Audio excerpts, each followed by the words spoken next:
नमस्कार दोस्तों, दास्तान डर के एक और एपिसोड में आपका स्वागत है। आज विनय नामक युवक की एक कहानी है। विनय जो एक इंश्योरेंस कंपनी में काम करते हैं, उनकी कंपनी उनको एक से एक जगह से दूसरी जगह ग्राहक से मिलने के लिए भेजती रहती है, जिस कारण से वो अपना घर एक ठिकाने पर नहीं रख सकते थे। इस बार उन्होंने नेपाल के एक छोटे से पहाड़ी में जाने का एक निर्णय किया, जो करीब 1 महीने के लिए था। वहाँ पर एक मीटिंग थी, इसलिए इस बार उन्होंने अपनी पत्नी को भी साथ ले जाने का फैसला लिया। परिवार में सिर्फ वो और उनकी पत्नी ही रहती थी। विनय और उसकी पत्नी दोनों नेपाल के लिए निकल पड़े। वैसे भी ठंड का मौसम था और नेपाल में ऊपर से बहुत तेज बर्फ पड़ रही थी। वे लोग अपने घर पहुंच चुके थे। अपने घर तक पहुंचने के लिए उन्होंने बहुत संघर्ष करना पड़ा, क्योंकि घर से छोटे गांव के एक पहाड़ी के इलाके में वो घर था, जिसकी वजह से दोनों बहुत थक चुके थे। रात के 12:30 बज चुके थे। जहां वो रहते थे वहां से दूर दूर तक घर का फासला बहुत था।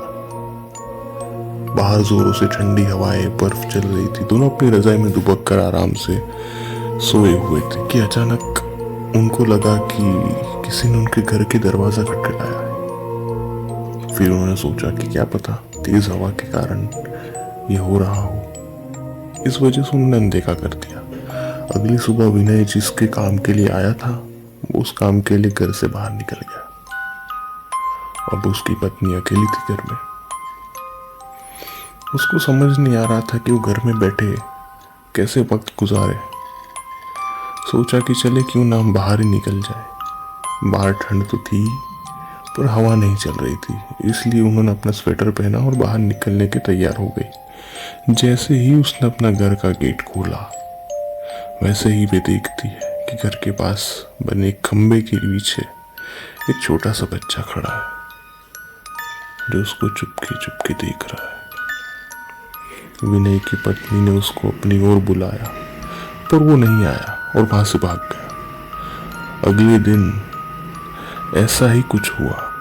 वो लड़का आया, खंबे के पीछे खड़ा रहा था और उसके घूरे जा रहा था, बस टकटकी लगाए घूरे जा रहा था।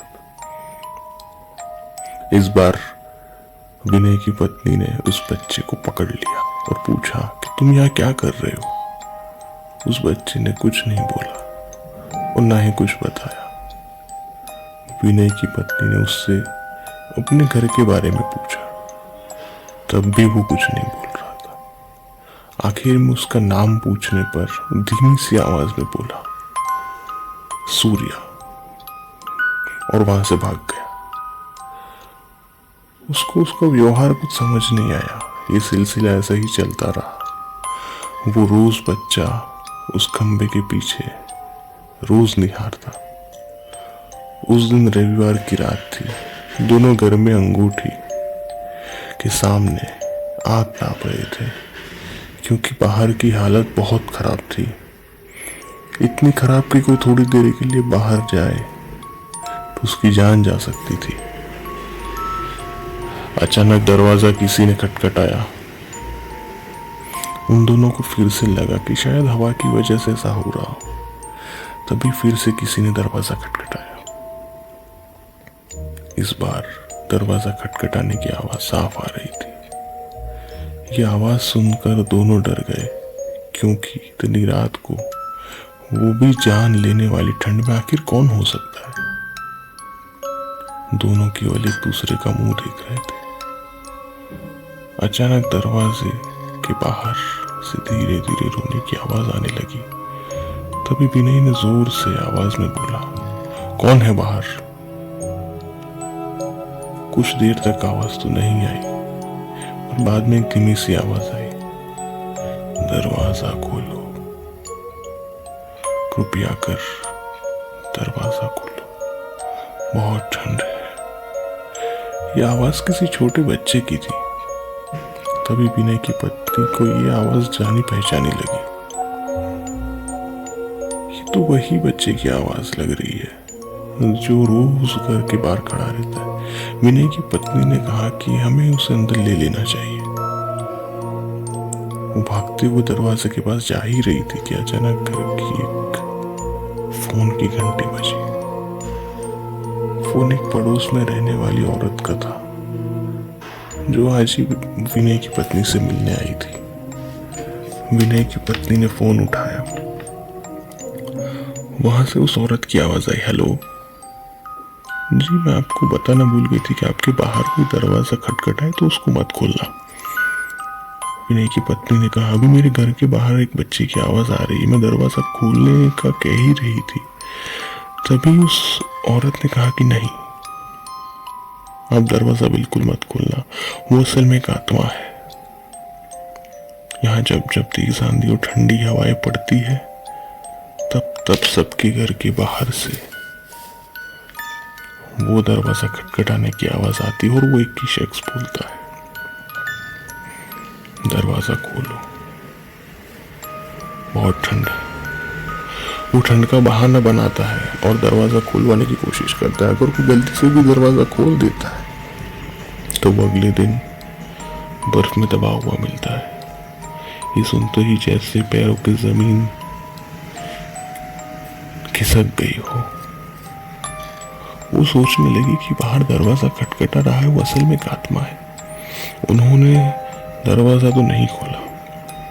अगले दिन वो दोनों भागकर पड़ोस के पास गए और पूरे मामले के बारे में पूछा। उस औरत ने बताया कि इस गांव के परिवार की कहानी है, जो पहाड़ टूटने की वजह से परिवार का विनाश हो गया और उसमें सिर्फ एक बच्चा बच गया था। वो दूसरे के घर जा जाकर खाना मांगता। एक दिन बहुत जोरों से बर्फ की आंधी पड़ रही थी। वो दूसरों के घर के बाहर दरवाजा खटखटाता रहा, अंदर आने की गुहार करता रहा, पर किसी ने उसकी गुहार नहीं सुनी। ठंड की वजह से सब अपने घरों में दुबके हुए थे। कल सुबह होने पर बच्चे की लाश बर्फ में अकड़ी हुई मिली। आज भी कभी जोरों से बर्फ की आंधी आती है तो उसकी आत्मा सबके घर के पास जाती है और गुहार लगाती है। ये सब सुनकर दोनों हैरान रह गए। लेकिन वहां एक महीने जब तक रहे, तब तक 3 से 4 बार उनके साथ ऐसा ही हुआ।